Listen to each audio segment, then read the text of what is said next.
ডম্বুর জলাশয়ে মর্মান্তিক দুর্ঘটনা, স্নান করতে নেমে এনআইটি ছাত্রের মৃত্যু।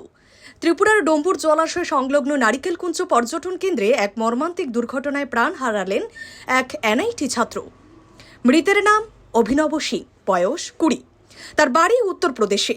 জানা গেছে, শুক্রবার অভিনব তার 4 বন্ধুকে নিয়ে পর্যটন কেন্দ্রের প্রাকৃতিক সৌন্দর্য উপভোগ করতে নারিকেলকুঞ্জে আসেন এবং সেখানে রাত যাপন করেন। শনিবার সকালে তারা জলাশয়ে স্নান করতে নামেন। সেই সময় আচমকাই অভিনব জলের তলায় তলিয়ে যান। ঘটনার খবর পেয়ে দ্রুত ঘটনাস্থলে পৌঁছায় রিষাবাড়ি ও গন্ডাছড়া অগ্নি নির্বাপক দপ্তরের কর্মীরা। সঙ্গে সঙ্গে শুরু হয় তল্লাশি অভিযান। দীর্ঘ প্রায় 5 ঘন্টা ধরে অনুসন্ধান চালানোর পর অবশেষে জলাশয় থেকে অভিনব সিংয়ের নিথর দেহ উদ্ধার করা হয়। এই মর্মান্তিক ঘটনায় এলাকা জুড়ে শোকের ছায়া নেমে এসেছে। পাশাপাশি পর্যটকদের মধ্যেও আতঙ্কের সৃষ্টি হয়েছে। নিরাপত্তা ব্যবস্থা জোরদার করা এবং পর্যটন কেন্দ্রে স্নানের সময় সতর্কতা অবলম্বনের দাবি উঠেছে বিভিন্ন মহল থেকে।